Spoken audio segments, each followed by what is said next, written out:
But the point is that what might make you better is not whether you believe in a deity or not, whether you practice a religion or not. It's whether you helped more people than I did today. It's whether you contributed more love to the world, whether you made the world, for all the corniness of the phrase, a better place today, more aggressively, more determinedly than I did. And that's something that we determine on a secular plane.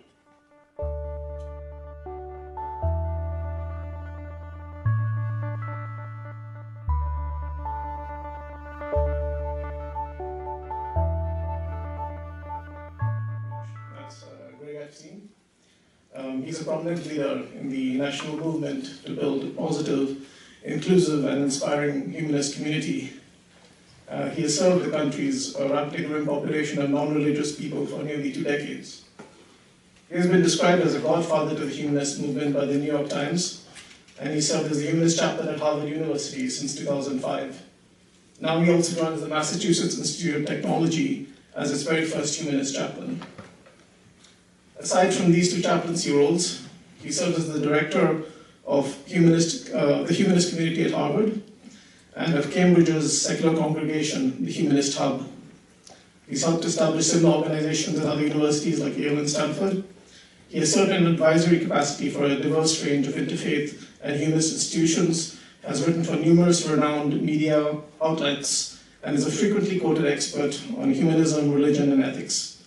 He authored the New York Times bestselling book, Good Without God, What a Billion Non-Religious People Do Believe.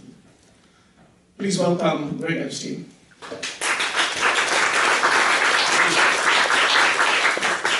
Thank you, Sohan. Thank you, everybody. It's a little weird. It's just a little strange to be competing with a slightly younger, better-looking version of yourself like that. It's very, very odd. I don't know if you've had that experience, but it'll be something that I'll just breathe into it. I'll breathe into it. Okay.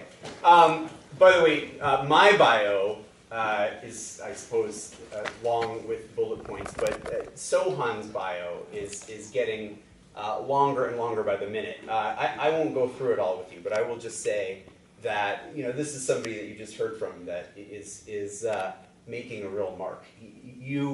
I was going to say, in the secular community, in the secular world that you just showed the picture of, that conference that you just went to, which is a national conference for people who are involved in this sort of thing. I would say that you're the man there, but that feels so, it's sort of anti-humanist, is it right? You're a man, you're a person, and then it just sort of devolves into feeling less significant to say. So anyway, you're a very significant leader here at Sohan. You've been doing amazing work on campus and beyond, and thank you for having me. Thank you all for having me. This is a really fun moment, something that's been a long time coming, to be here officially at MIT as an MIT person with other MIT people doing an MIT thing. That's really significant to me, actually. And I'll tell you why. I'm not just blowing smoke, actually, but I will tell you why a little bit in a story later. Or if I forget to do that, then maybe come back to it. But here we are. I've been a humanist chaplain for 14 years now. I've been involved with the humanist movement for several years before that. I was thinking, how do I contextualize this for you, that I now feel like I'm the old guy doing this, and that is significant to me too, in terms of it helping me to rethink, what is my role, how can I be helpful, what am I supposed to do to be helpful to you in either being the best humanist that you want to be, or just being just helping you in some way to be more of the human being that you want to be. And I thought, well, I've actually been involved in some kind of humanist organizational leadership or just activity since the Clinton administration. Doesn't that kind of put a stamp on it for you? I mean, it just feels like that's a while ago now, right? And boy, I was a big Clinton admirer at the time.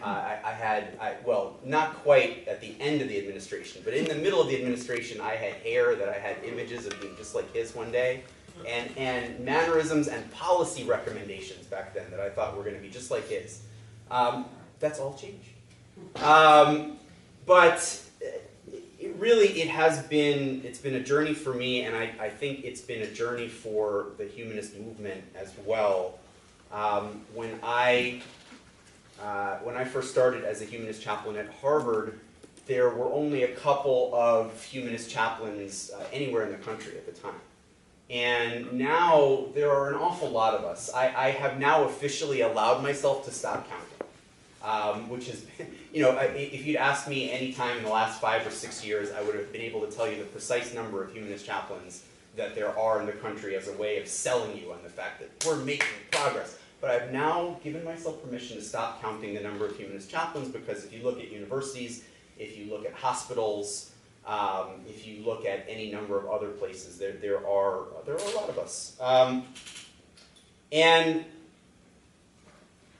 it is my real honor to be here with you and to be starting to do this work at MIT. So I just want to say, so there are MIT students here, I take it? Yeah? Yeah, okay. I get like a few responsive, nice smiling facial expressions. That's good. MIT alumni, right? Yeah, probably maybe a faculty person or two, or and then of course you're living in Cambridge, or if one is sitting in Cambridge, we're part of a broader community. So there's always, I mean, everywhere that one goes and does any kind of community event, unless one bars the doors and says students only, it's a mixed group here tonight, and I'm really happy that everybody is here to have this conversation.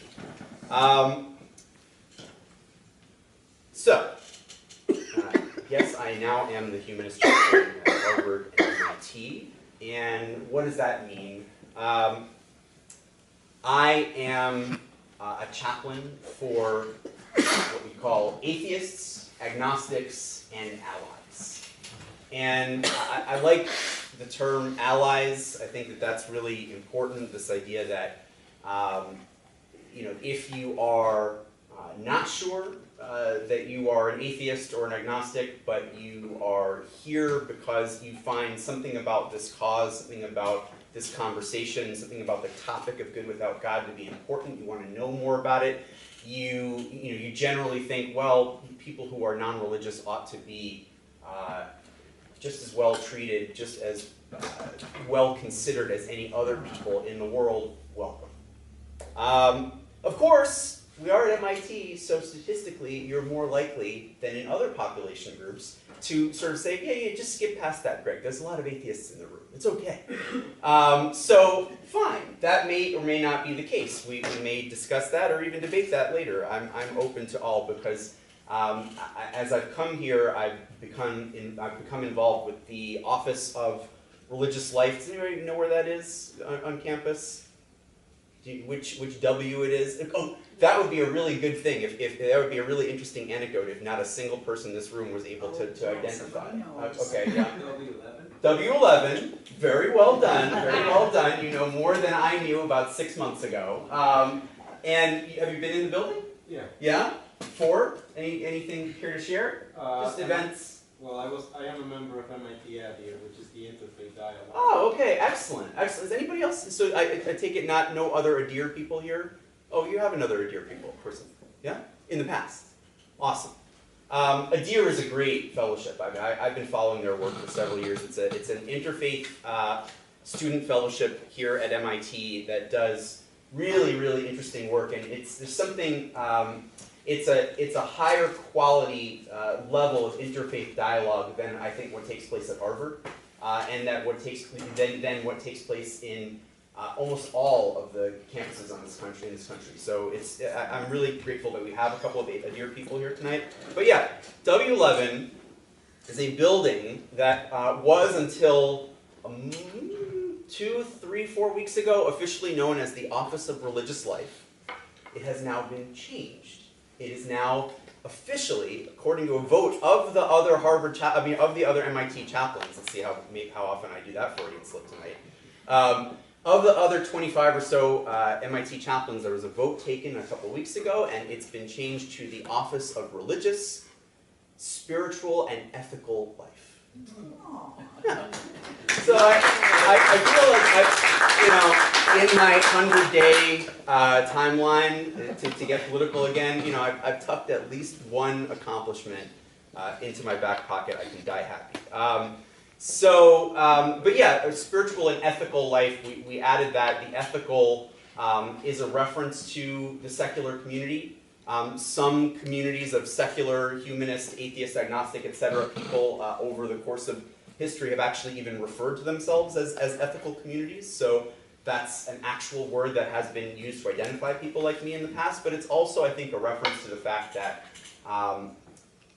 I care very deeply as a humanist about ethics. That is the process of living ethically is central to my worldview. It's central to my life on a very day-to-day basis. And I hope that as humanists increasingly on this campus and secular people of other nomenclatures, we can talk more and more at MIT about what it is to live ethically, especially while we're engaged with and enmeshed with all of this technology that we're using to reshape the world. But anyway, I'll talk more about that in a little bit as well. Okay, so Good Without God, yeah, that guy and his book. Good Without God is, what do I want to say to you guys about it? The idea is that we're trying to talk about a worldview that is ethical, that is focused on human beings, that is focused on living a good, positive life without needing to rely on a traditional religious worldview. The idea is, if you're wondering, if you're kind of thinking, well, can you be good without God? That's not just an innocent question that you've come up with. It's a prejudice, and it may even be the basis for discrimination, right? That people going around wondering out loud if it's possible to be good without God are actually engaging in prejudice that could cause real harm to people like me and maybe to people like you. So that's the surface definition of good without God. But the reason I kind of hesitated and thought, well, what should I talk to people about the basic title sentence of a book that I wrote nearly a decade ago? Like, why does one hesitate about that? It's because the debate, the dialogue about what it is to be good without God is more important to me than just defending myself or ourselves against prejudice. The question is, how do we be good without God? How do we live well? How do we flourish as human beings and as human communities without reliance on the supernatural? But it's also a debate, a conversation that's evolved enormously, even in just the past decade. And so I feel like in a moment like this, when I'm in front of a group like yourselves, I feel sort of self-conscious to say to you that the question of being good without God is a little bit of a different question today than it was even a few years ago.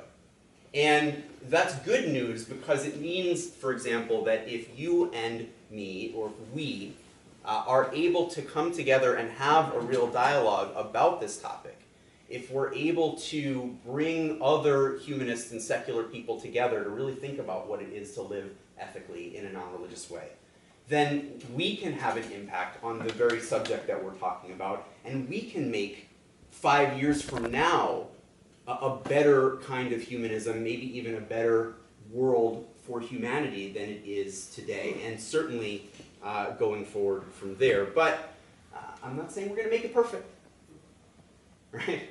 I am not saying that we're going to get together and we're going to meld our minds, and my favorite is Spock, that we're going to, just like Spock, we're going to reason our way to human perfection. No. I don't think that's possible.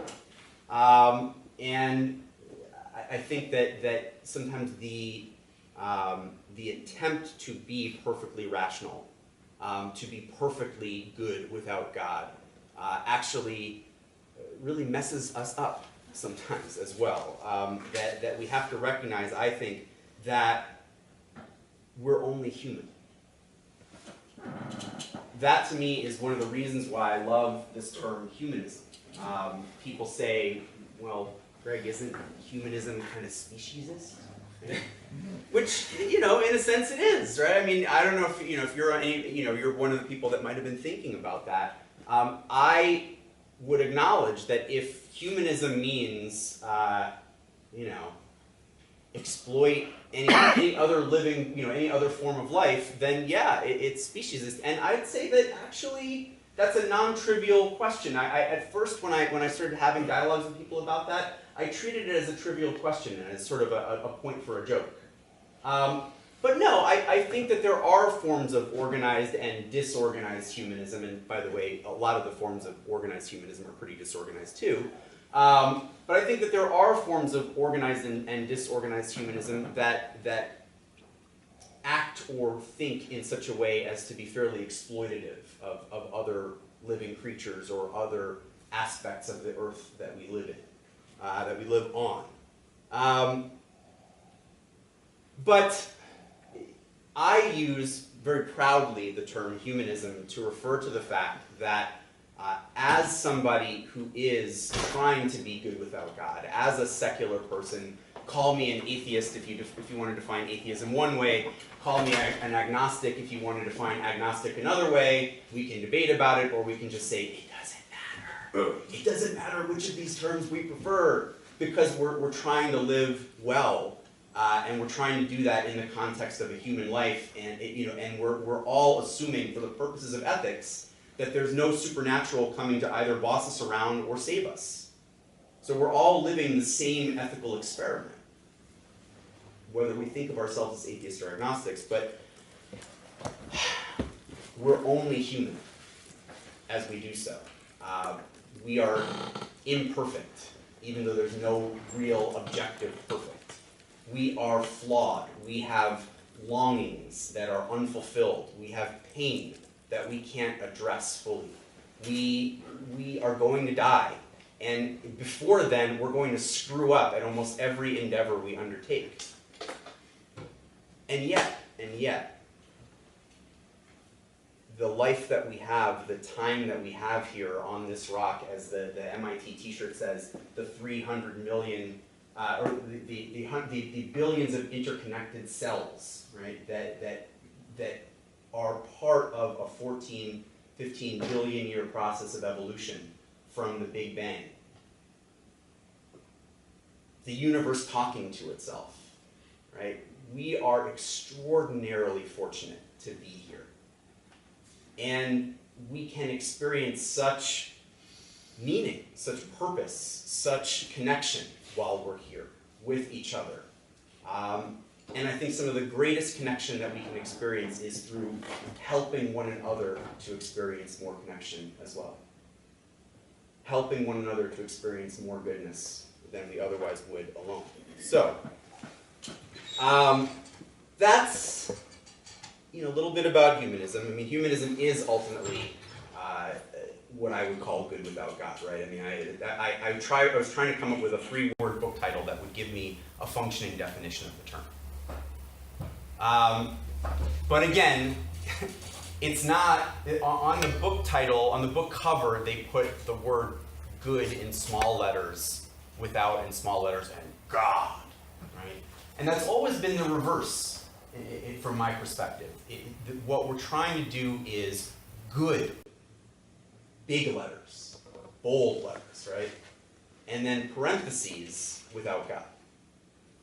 Because if you are trying to do what I would call good, or even you're earnestly trying to do something that we can negotiate about whether or not that it's good, and you happen to feel that you believe in some form of a deity, or even that some form of a deity is motivating your action, so I'm going to now spend my time I'm going to spend the time that we could be spending doing good together, debating you to the last breath, about whether or not you should believe this thing? Most of the time, no, I'm not. Sometimes, occasionally, depending on, you know, the nuances of what you might believe or the situation, but most of the time, no.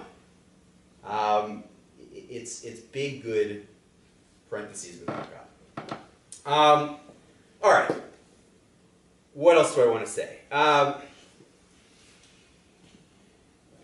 Big picture. The book that I wrote talks about the history of people who are non-religious, who have been good without God, atheists, agnostics, etc. There is a long and really quite proud history of people like us that goes back to ancient times in the East and in the West. There are people who have lived well without God, that have lived everywhere around this earth for basically all of known history. But they've been isolated individuals. So beyond talking about the history of those people, I'm really also interested in talking about how we can come together and have more of a dialogue together. I explore what it is to live a meaningful life, a life of purpose in a non-religious way, a life of ethics, but how we figure out what it is to be ethical, and we can talk about that more tonight. I talk about pluralism, what I was just saying, basically this idea that I'm willing to work with people who disagree with me on questions of theology and God, etc. In many cases, you are, because I assume that there are some here tonight, you are just as good of a human being, and maybe better than I am. You know, but the point is that what might make you better is not whether you believe in a deity or not, whether you practice a religion or not, it's whether you helped more people than I did today. It's whether you contributed more love to the world, whether you made the world, for all the corniness of the phrase, a better place today, more aggressively, more determinedly than I did. And that's something that we determine on a secular plane. All right. To talk about that, and then I talk about community. And I've spent professionally the last several years really thinking about and working on this idea of community for the non-religious. And I've worked with several of you in this room on that very topic. And you know, for those of you who know what I'm talking about and know that that's you, hi, thanks for being here. It's been an honor to be working on community.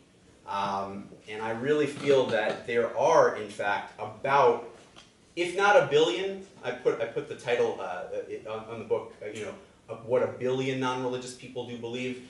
If there's not a billion of us, and there may be, it's at least a few hundred mil. And I think that the idea of us forming communities and forming a community is so potentially powerful that is a thing that could really transform the world. And I've worked very hard at that. But over the last few years, I have become increasingly convinced that there needs to be, that I need to make a little bit of a turn in my road in terms of what I'm working on and how I'm going about building community. And that has led me here to MIT. So what is that? What do I mean by that? When I first got involved in humanism, I'm trying to think of a name for myself. I guess I would call myself, or I would call that version of myself a neoliberal.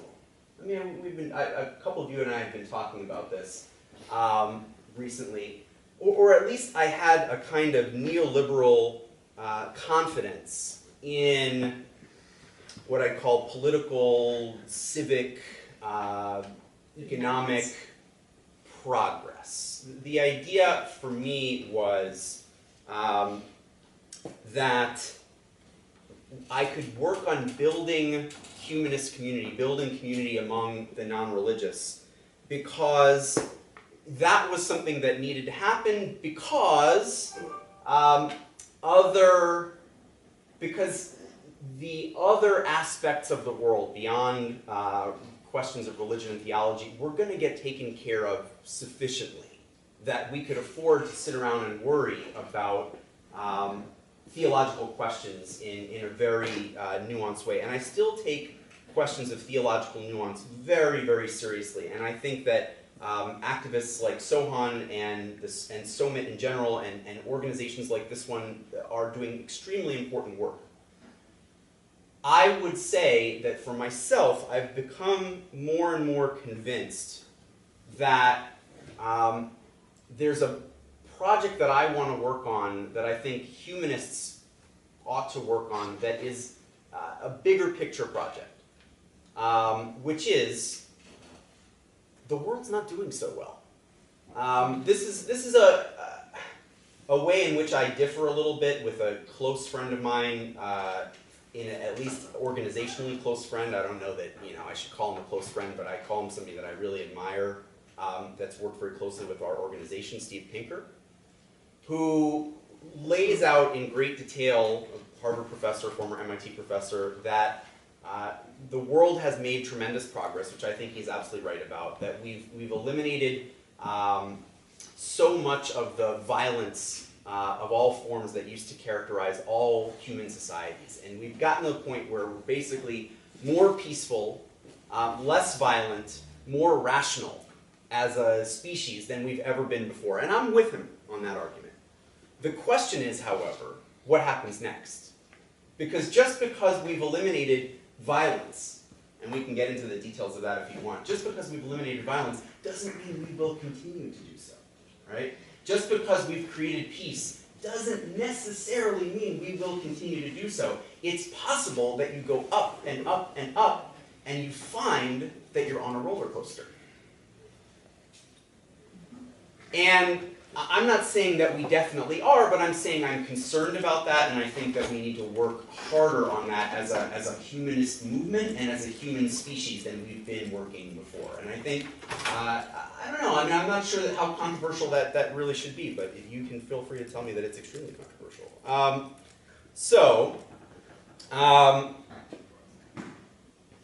What that has taught me is that we now live in a changing world where every single person on this planet is dramatically impacted by science, by technology, by the businesses that we are creating, designing, the economy that we're creating, the economies that we're creating, that are reshaping human society. And think about a person on this earth whose life is not absolutely impacted. In other words, that where their present, their possible futures are not completely tied up in the technologies that we're creating in places like this, based on the science that we're teaching and learning in places like this. And you and I know the problems therein very well, right? You know them in many cases a lot better than I do. I'll take off a few, right? The artificial intelligence potentially gone wrong, which thankfully, Sohan, you're making it less likely that will happen, but it could happen. Environmental disaster and degradation. It's certainly happening to some people in North Carolina today. Inequality rising ever faster. Misogyny, racism, structural racism and misogyny that I think are deeply embedded human problems where, yes, we've been addressing them. But what if you get to the point where we've been addressing them, but the people's awareness of the problem is rising faster than the progress that we're making, and people then rightly say, this is unacceptable, and out come the pitchforks. It's a very real possibility, I would argue to Steve and anybody else. That truth hacking, I'll call it, right? The death of truth in certain circles, I think is a function in a lot of ways of technology. Violence of many kinds. You ever go to a Passover Seder, anybody here? There's a ritual at a Passover Seder where you've got a glass of wine and you dip a finger in a glass of wine and you put it on your plate like a symbolic drop of blood from one of the plagues that is said to have happened in biblical times. But then you also end up doing it to say, well, I've got my glass of wine and I'm going to subtract from my glass of wine for each of these terrible things that happened in ancient times. You won't call out our own modern plagues. I mean, what else? You know, what else is it that we're doing with technology, with science today that has the potential to bring suffering or even disaster upon humanity? What else? Possibility of nuclear war. Pretty obvious one. Thank you very much. I'm glad you filled that one in first. What else?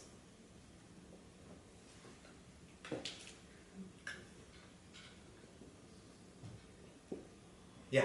Biases against creative thinking and scientific thinking. And not by science, I mean the ability to actually produce new science, not science in the sense of being secular, but to actually do what MIT people do. Anti-science thinking. Yeah, that's a nuanced concern, but nonetheless a significant one. Sure, thank you. What else? What else are we doing? Yeah, please. You and you. Developing drugs and remedies and cures for illnesses and charging exorbitant prices. Oh, yes. Martin Shkreli. What else? If it's within the realm of science, maybe you could say artificial intelligence. Yeah, right. I mean, just watch any episode of Black Mirror and you can pretty much determine how we're going to destroy ourselves, can't you? Yeah, what else? Selling private data to anybody, anywhere, for whatever. Yeah, that'll go well. Sure. Yeah. Knowingly developing addictive technology and selling it to children. Oh. How about selling it to me? I'm the biggest tech addict you'll find. I mean, I'm thinking, and if you're one of the people that might be a student, you know, doing work alongside me, you know, help me to stick to the fact that in the next year, 2 years, I'm going to get off social media. I'm going to do. I'm going to get off most social media. I'm really struggling with this. So yes, it's tech is addictive, and it's purposefully so, and at least in many cases. Yes. What else? Yeah. Surveillance. Oh, okay. But that's not happening. What else? Yeah. Polluting more efficient deforestation, destroying the environment. Yeah. I mean, and some would say that is the most potentially dangerous, disastrous thing. I don't think we should have a contest here tonight. But that's certainly potentially the worst. Yeah. What else? Tom wants to say. Human trafficking? People filling in opinions of other people. And that's, what else? Human trafficking? Yes. Right, and you know, just say a word about that.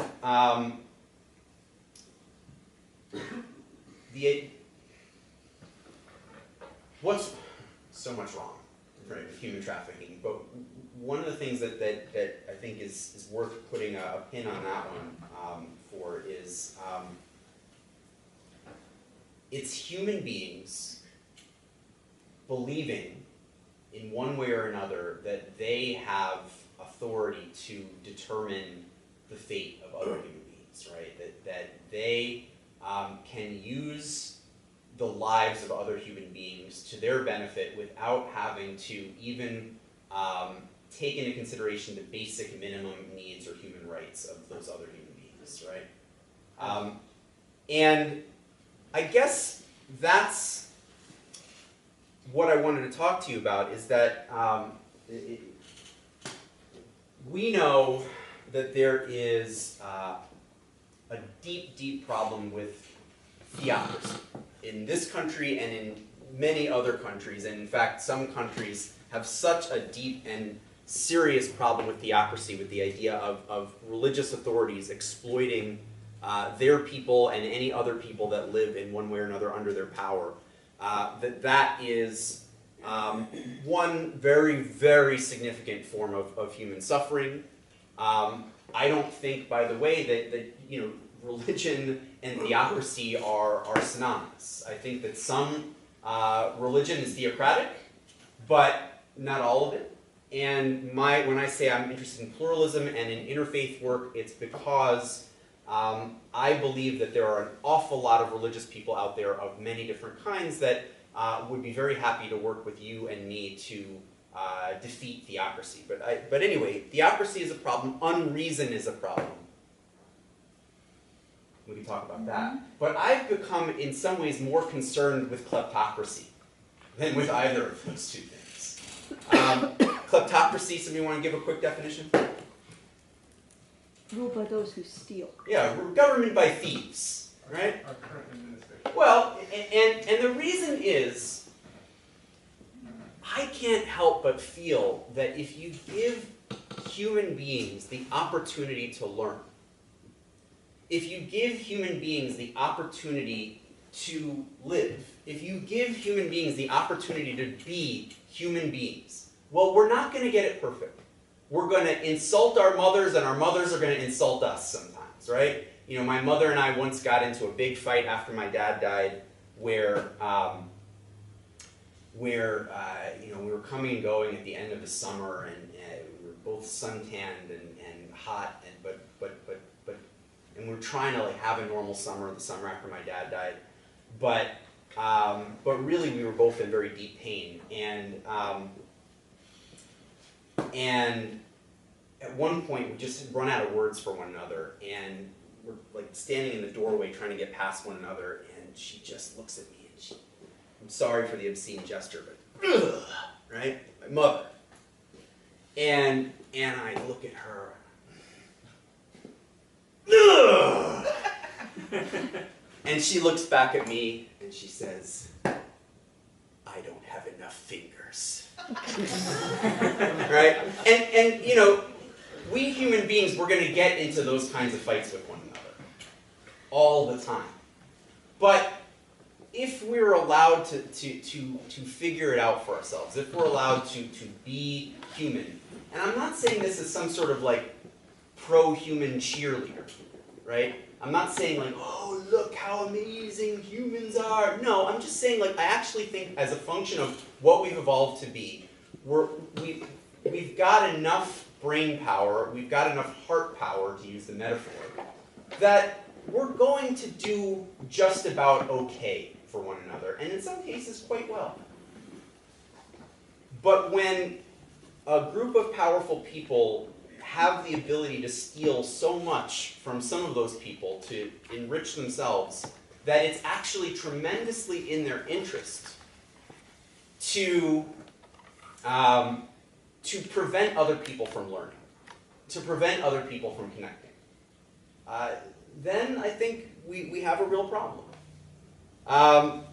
Anyway, we can talk about kleptocracy. I just want to say it's sort of something that I've been thinking a lot about. The answer to me, however, is it's not anything that I have to offer you. It's not anything that I think any of us know or can figure out precisely, but I think that the answer is elevating the kind of conversation that we're having as humanity. Elevating the kinds of conversations that we're having about the technologies that we're building. Elevating the kinds of the kinds of conversations that we're having about the science that we're using to learn about our world. Elevating the kinds of conversations that we're having about the businesses that we're creating to essentially, you know, when we build businesses, I mean, what are we? We're little ants and bees running around. You've seen a bee hive recently? Took my son to see a couple this summer, and they're just, you know, they're busy little creatures, right? They're there just, you know, hundreds or thousands of them at a time, maybe even more, just working together busily on something. And you almost think you want to say to the bees, like, you ever think like just, you don't really need all that much honey, like go out and smell the well, okay, well that one I guess they're doing, but anyway. But that's what we're doing. We're using the bee, the ant part of our nature. We're busily doing things, which is fine.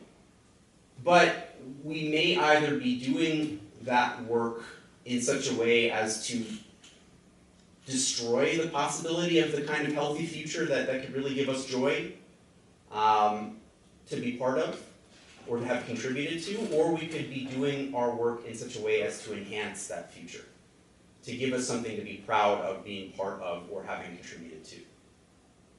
And I think that question is just so urgent and so important. I couldn't think of another more important question than what are we doing this for? In other words, as a chaplain, I see myself as being here at MIT to help us have a conversation not about the how of science, technology, business, etc. You've got amazing professors here to do that, but the why. Why are we even doing what we're doing? Can we justify our activity to ourselves, not to mention others? If so, great, let's enhance that, let's build on that. If not, we need to take a hard stop and change direction. And I think we're right at this moment in history where maybe about 50-50. And whether we head off and, in just a little bit more of a positive direction or a little bit more of a negative one might make all the difference in the world. So the idea is to have a conversation about it, so let's try having it. So that's it. Thank you very much.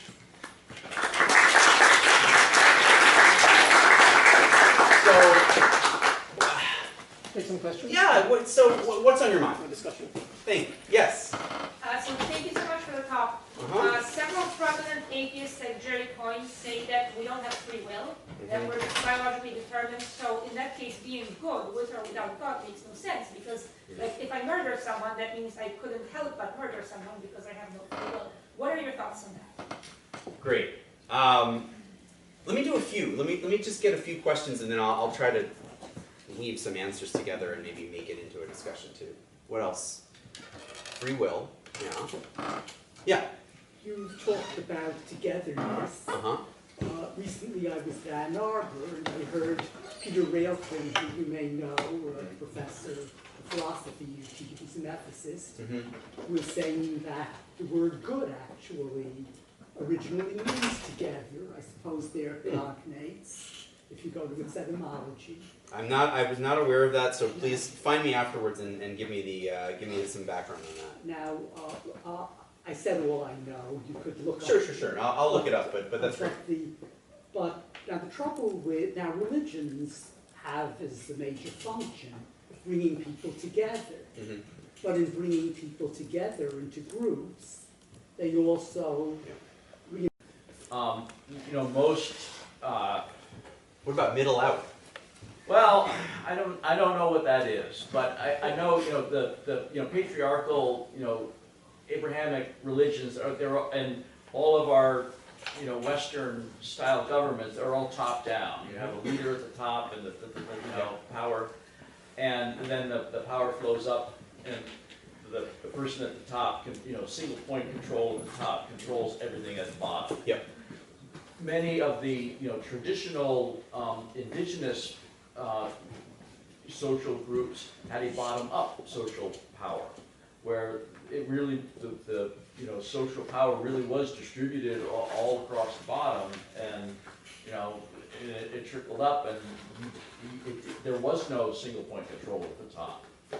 And I think that's the better model for humanism, is a bottom-up approach. Well stated. We'll come back to that. Yes, you and yourself. Yeah. Hi. Yeah. I studied for the last few years at Hartford Seminary, and we've done a lot of interfaith and dialogue discussions. And one of the panels that occurred earlier in March was on how to include the non-religious in interfaith dialogue. And I would just like to hear your thoughts on what you would suggest, or what. Yeah. Great, thank you. And that's Hartford Seminary is a really interesting place as well. Yeah, super cool. Yeah. Talking about forming a group and a community of non-secular people, how would that make, secular people, how would that make secular people any different than any other religious group? Yeah, which is a little bit similar to the other question over here, that, you know, which then got the answer of top down and bottom up, and yeah, I'll get to that. Yes, and one more, and then I'll try to give a little bit of an answer, and then maybe we'll see what else is on people's minds. Yeah. Yeah, interested in your opinion. What do you have to say about the liberal defense of Islam? Good. I knew somebody was going to try to go for the belly of the beast, right? Yeah, that guy Greg, he's all right, but he has nothing good to say about Islamophobia. All right. So, and that could be coming from either side of the argument, couldn't it? Defense of Islam. Yeah. All right. Where should I start here? I'll do the one that sort of got 2 hits, which is the group question. Okay, so human groups. First of all, they're not going to stop. You know, human beings are not going to stop forming groups. It's evolved. It's evolved for a reason, and the alternative, if there is one, would be something, I suppose. I mean, what is the alternative to living in a group? Amazon Prime. Right. Stay home with your kid. And yeah, maybe there should be some sort of a super prime status where it's like, I have committed that, you know, Jeff Bezos will give me everything I need almost free if I'm willing to just stay home and order everything that I need, including all human interaction, in a box. And it'll all be delivered by drone, right? It's like the new super prime status, and like they'll just send you everything you want from Whole Foods. I love Whole Foods, I have to admit. So it's not going to end.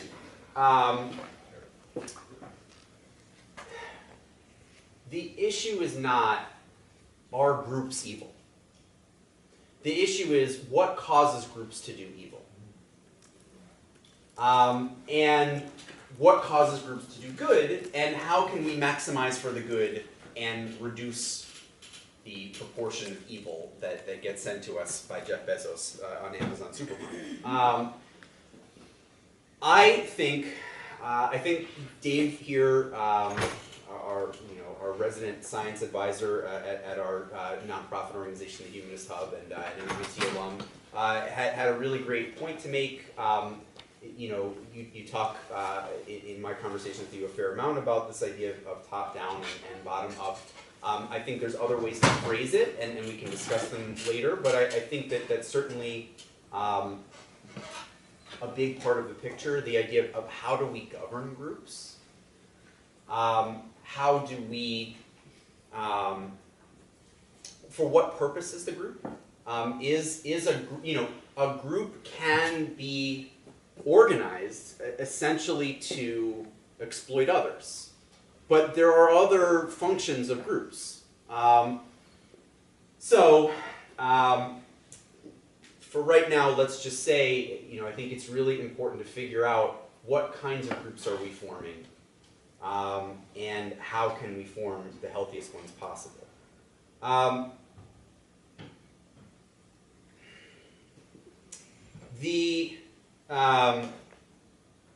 does that relate to free will? Let me keep going with that. The including of the non-religious in interfaith dialogue, I think is related because there are different styles of groups that have emerged, and evolutionary biologists or evolutionary psychologists who talk about the formation of groups, and they do actually go back and talk about how connected we are to things like ants and bees and other species. We'll talk about the fact that groups evolve for a number of different reasons. I won't get into a lecture about group reciprocity, multi-level selection, and all that sort of stuff. I do it a little bit in my book, and there's other people that write about it much more expansively and eloquently than I do. But there's a real science to group development, and I think what's really salient for us right now is there are groups that have evolved for the purpose of caring for one another in an interconnected way. And the reason is that, although it sort of seems kind of obvious, like, okay, well, I've had a really personal experience with this recently. I had a kid a couple of years ago. Wasn't sure I ever would. Did. Loved him intensely right away, like changed my life kind of thing, like I almost didn't want to come here tonight because I just love putting him to bed so much. We have this little thing that we do where it's time for pajamas, and we sing Pajama Time to the tune of Hammer Time by MC Hammer, and it's just right in this time of night, and it's really fun, and it's like I'm at the end of the day, I suppose that's partially motivated by me wanting to advance my genes, right? So yeah, I have some real direct feeling of this kind of selfishness that is baked into our genes. However, when Richard Dawkins writes The Selfish Gene, when he wrote The Selfish Gene, he wasn't saying that because our genes behave selfishly that we are nothing but selfish as human beings, as full organisms. He was saying something about how our genes work. But we are capable of working in such a way as people that that we can have a tremendous amount of cooperation. And I think about my son and how badly I want him to live healthily and happily well. But I also think about the fact that if I ever somehow got the feeling that he was living well in a world that was suffering, and I guess I do sometimes feel that way. That's a very painful feeling, and the idea that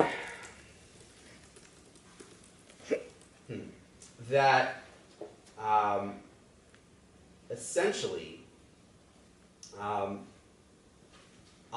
it's a very real possibility that I'm going to, in order to be intellectually honest with my son, I'm going to have to explain to him at some point that he's been given access to resources in an unsustainable manner because I love him in such a way that's what I gave him access to, even though I knew that I was doing it in such a way that he was getting an unsustainable proportion of the world's resources. And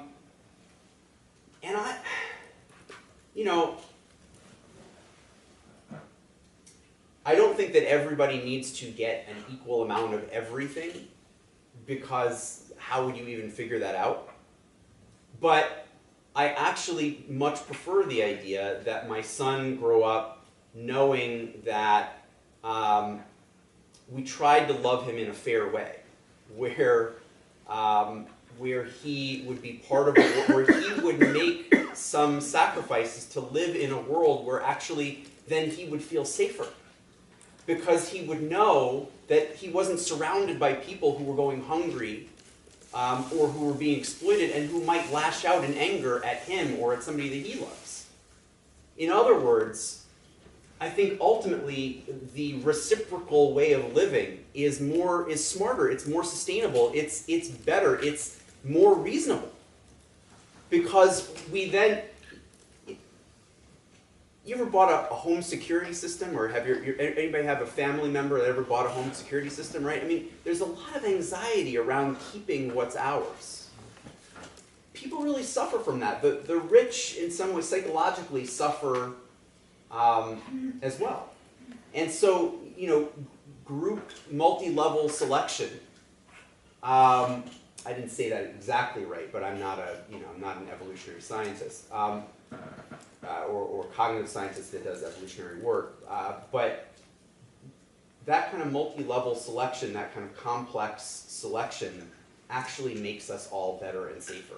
And the point about the interfaith stuff is that there's a lot of religious groups that essentially feel that way as well. They've evolved that way. we could have a debate, is it legitimate religion, you know, like if we look at 100 different types of Christianity, and by the way, there's a lot more than that. I mean, I come from Jewish culture, and there's more than 100 different kinds of Judaism. So, you know, it's like 10, 15, 20 million of us. 75 million Catholics just in this country. So, there's a lot of different kinds of religious groups that have evolved, each with a claim to legitimacy. But many of them, I would suggest probably the majority of them, have evolved with some kind of method of doing things that is fairly reciprocal. All right, how does that get to free will? Well, let me do Islam first, and I'll do free will at the end. The Islam question, which Islam? Which Muslims? Right? Are we talking about the Muslims who have evolved into selfish, exploitative groups? Or are we talking about Muslims that have evolved into cooperative, collaborative groups, or even exploited groups, right? There are people in this world who, under the name of Islam, both exploit and are exploited. And, you know, to me, the question is, which are we talking about, and, you know, how do we respond in kind to both? So, the liberal defense of Islam, as you put it, I guess what I would say is that there's 1 billion people that we're talking about when we're talking about Islam. And I think that we need to find a way to push back hard against the kind of Islam, the kinds of Muslims who are exploitative, who are you know, aggressively promoting violent ideologies, etc. I think in doing so, if we do so really thoroughly, we will find that we are in fact pushing back against a minority of those 1 billion people. And that if we do so honestly and earnestly and inclusively and generously, I think we'll find a tremendous number of Muslim allies in our work in doing so. And I think that that's the smartest, best, most efficient, quickest way to a solution. And finally, free will. When we do all of these things, who's doing it, right? Is it some sort of computer doing it? Are we making free choices? Or are we not free? Yes, is the answer. Anybody ever see Battlestar Galactica? The new series, right? Are we now at a point where even the new series of Battlestar Galactica is like so ancient history that it's like, dude, you brought us an example that's a decade old? This is MIT, man. We watch only recent TV. Actually, you probably don't speak in those accents, do you? That's Valley Girl. I'm sorry, I grew up in New York and I only learned certain accents to have fun with, and Valley Girl was one of them, and it's probably something that I should eliminate. Anyway, that's like, you know, old man Greg, you know, doing old man stuff that's not so nice. Even though I don't want to say anything bad about old men, that's a demographic group that's perfectly legitimate as human beings too. Okay. Battlestar Galactica, the Cylons. Anybody know what I'm talking about? Cylons? No? Okay, fine.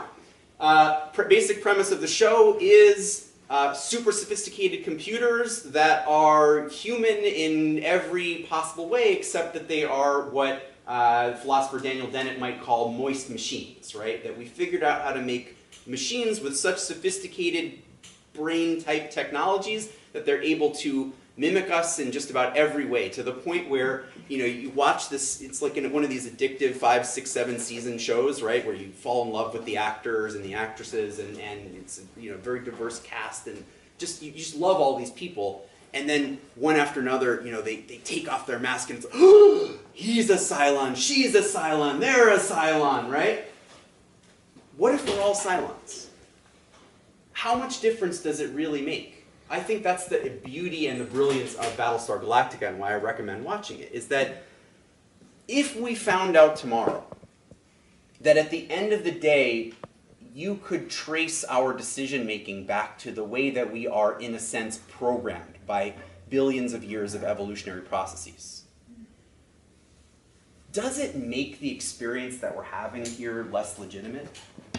Does it make us and our connection and our love and our potential to screw all that up any less significant among ourselves, with one another? I mean, the point to me is, in a humanist framework, whether or not we're somehow making our own decisions,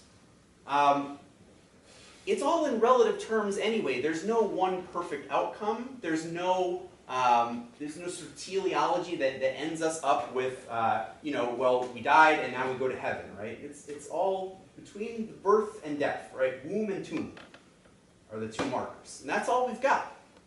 So, in that period of time, there's no perfection, there's no perfect amount of freedom that we could ever have.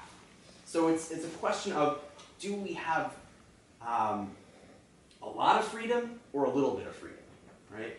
Dennett says that freedom evolves, that we've evolved, our brains have evolved, our consciousness have evolved to the point where we,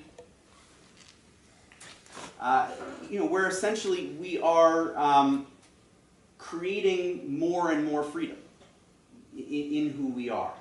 And, to a great extent, there's still a long way to go in that kind of evolutionary process. We do really have a lot of our will, which is not free. But considerable amount of freedom has evolved. And part of that is experienced in the day-to-day experiences that we have that are, I think, very significant. Yeah, Nina. Can I add something? Please, please. Nina, by the way, Nina Litton, for those of you who are either on campus at MIT or might be on campus at MIT, Nina Litton is a divinity student who has had many distinguished careers before being a divinity student, that you have a real wealth of experience to bring to your work with me and with our organization, the Humanist Hub, as a kind of, we haven't officially called you the intern chaplain at our organization yet, because we've got some paperwork to clear, because anytime you're using the word chaplain, there's a lot of paperwork. If anything, chaplain and paperwork, that's what you should take away from today. But you're basically working on campus here this year to be helpful to our efforts with MIT students, and you're going to do an awesome job, and people can come to a discussion group that you're going to be helping to lead. We'll talk about that in a minute. What were you going to add to free will? I was going to add to the free will thing. Free will, and I was raised secular, so I can't really go into some of but the way I understand free will from like a social science point of view is free will is a function of the dream that we're dreaming together as a society. And some people in our world here in North America have more free will and free choice than others. That's really well because said. it's affected by the social system that we live. And in other parts of the world, people have effectively less or sometimes more freedom. And so when we are thinking about how do we as humanists, as a so-called group or tribe, how do we make the world a better place? We do it through asking ourselves, why are we forming a group? What kind of group do we want? And what do we want to be teaching and learning? And we want to be teaching and learning how to cooperate here on the Pale job to flourish beyond our generation. That's my personal opinion. And so the question of free will comes into, the way I think of it in my life is, what can I do when I get up in the morning with my one beautiful life to help myself and other people at the same time to increase the flourishing that I see as it's an interdependent flourishing. There's some part, like if we're fighting over pie and there's only one slice, we can cut it in half, but a lot of things in life are not like pie. So there's more.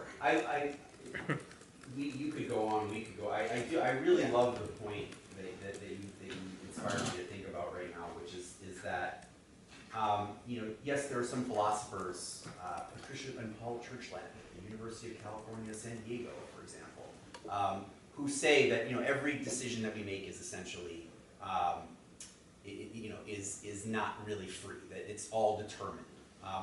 But think about for a second the ways in which, on a practical level, people's thinking is more and less determined. And I'm thinking of, I'm thinking here of patriarchy and of institutional racism, right?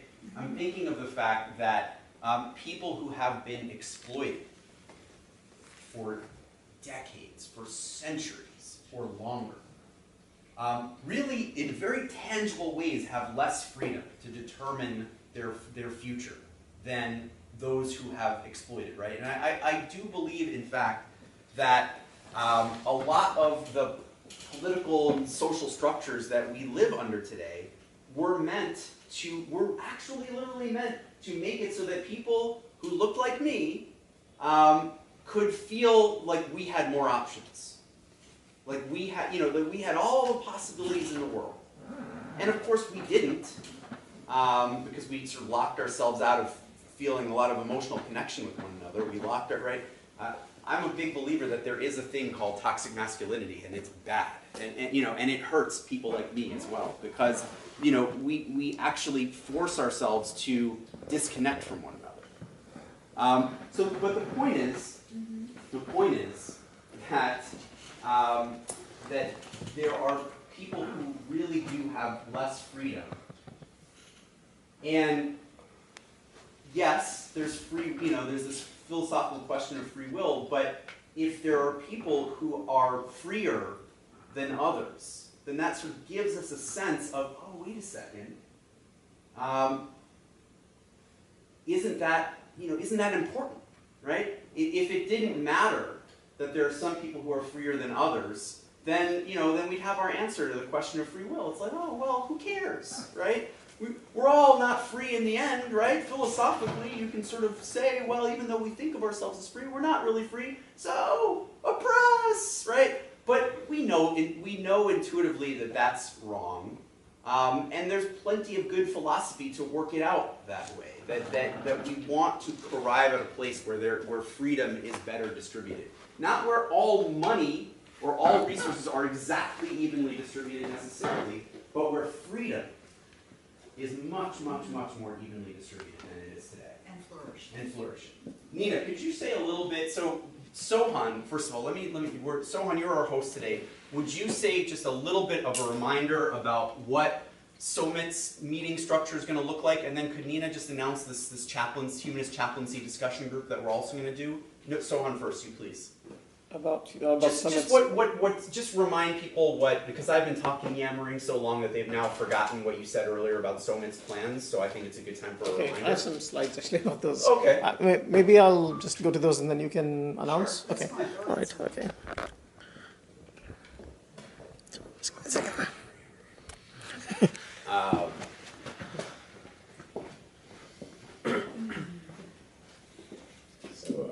First of all, let's thank Greg for this, for being here and speaking to us and discussing these very important topics with us. And if you have other questions, I'll stick around and how about I stick around at MIT for hopefully a few years and we can have these conversations together, all right? That'd be great. So I don't want to get too long between you and your ice cream, but I just want to announce something that I personally and the society are very proud of. We pulled together a great group of people for a panel discussion about actually multiple things that are imminent and very important, especially with November coming up and just generally like with things going on in the courts and in the government. So we have Carol Rose from the ACLU, Massachusetts, Ronald Madnick from Americans United for Separation of Church and State, and Zachary Boss from the Secular Coalition of America, Massachusetts. These are all Massachusetts chapters. And there's going to be a panel discussion just about a little over 2 weeks from now on Wednesday, October the 3rd, 7 p.m. in this room. So make note of how you got here. And it'll be like about basically what those issues I mentioned before, the threats to separation of church and state. I think also Greg kind of hinted at that as well, and what we might be able to do about it. We'll also be holding a voter registration drive on September the 25th in the Memorial Lobby, like right over here. So yeah, hope to see you at the voter registration drive if you haven't registered to vote, and definitely hope to see you at this what is sure to be a very interesting panel discussion. So that's just some of the events that we're going to have soon. So that the first of all is that panel discussion, and then we have an excellent second day event. This one is going to be with Professor Anna Frebel. I've seen her speak before. She's amazing, and her research is fascinating. It's about the early universe and the birth of the first stars, which are still around, and what we can learn from them. So that's on November the 14th evening. And we're going to have a film screening in December. We're still working on exactly when. And as usual, this year, as every year, we'll be having our secular winter solstice celebration. We meet with other members of the MIT secular community every week, Tuesdays, 5 p.m. in the Student Center, 4th floor, W2450. Snacks, tea, hot chocolate, and just come and hang with us, discuss topics, play some games, things like that. Just have fun, and join our community. How you can help? Please fill the feedback forms if you can. Anyone wants to volunteer, help out with events, we can always use more hands to help. And on our website, we have a donate button, so anything could help us absorb costs and things like that. So yeah, so that's it pretty much. You can get some ice cream, but before that, we'll have Nina come and speak about. Sure. You gonna announce something? Yes, I do, actually, but thank you. Hello, everyone. Is it okay to tell them what a chaplain is? Sure. Do you want to tell them? You just give them a quick definition. So some people might ask, I know it didn't come up tonight, but some people might be curious, if a chaplain is a religious leader, what does a secular or humanist chaplain actually do? Is that anyone? Okay, so this is, I'll share what it is that we do. What a chaplain does is accompany people in the process of making meaning in their lives. And so in the humanist context, that means you and you and you and all of you, what your life means is up to you, and to claim your good is up to you, and to roll through the ups and downs of life is something that we do together in community. And what a chaplain does is help you do that. And so making a long story short, you could go to humanisthub.org/MIT, and we're going to be organizing a group for students that will be facilitated by Greg and I as chaplains, and we're going to be talking about some of the most super angsty issues ever. And we'll do it in a supportive way where we'll help each other make meaning of what's going on in our lives. Thanks, give the time. You want to Oh, do I'm time sorry. and date again? Practical? Yeah. You Yes. mean for the first time, give the time and date? Yes. This will occur on Thursday afternoon at 4 p.m. Thursdays at 4, it's going to be in the chapel, except for this next week, it'll be in the student center. There's going to be like an organizational meeting where we'll talk about what are the angsty topics that we actually want to talk about. So Thursday 4, you can come to the chapel. The MIT powers that be actually wanted us to do this in the chapel because they actually wanted to make a point that things like chapels and chaplains and offices of religious, spiritual, ethical life are not just for according to the last survey, 49% of MIT students who identify as religious. They're for everybody here. And so they said, this discussion group that you're going to do to help people think through the meaning of their lives and the meaning of their work here, could you do that in the chapel? And we said, sure. But they didn't find fit to free up the chapel this particular Thursday. So this Thursday, you can come to the student center, or you can come to the chapel if you can't find us, and you'll come to the chapel at 4, And then come to the student center. We'll shepherd you over there, or we'll walk you over there. So yeah, so much more to say, but that is what a chaplain does, and I guess I'll just say that it's going to be a real honor, in particular for those of you who are in the MIT community. I just want to say it's going to be an honor to try and sit with you and be helpful to you. You're here to do profound and meaningful things, and it's not going to be easy for you to do them. And I'm going to be really honored to have the opportunity to be one of the support systems here for you, to help you think about the why of what you're doing, not just the how, the meaning of it, and help you learn from each other. Because Nina and I were just facilitators in that discussion. We're gonna help you get talking with one another about what it is to be human at and or near MIT. And for everybody else, thank you so much for supporting this kind of work, this kind of community, to whatever extent or degree that you do. If you're not a member of the MIT community, but you want to know about humanism in general, feel free to talk to Nina or myself about that as well afterwards. Thank you for coming and taking some time from your evening to think about these things with us. I hope that the next time it can be even more of a dialogue, and where I get to just sit and listen to your stories. That they're going to be really meaningful for me to hear, whatever they might be. Thank you so much. You're going to hang on during the social, right? Yeah. Okay, so Greg will be here, and my son's already in bed, so at this point I'm just going to time. So always hang around here, get some ice cream, and yeah, just have fun and meet people. And thank you all for coming. Thank you, Greg. Thank you, Nina. Thank you so much.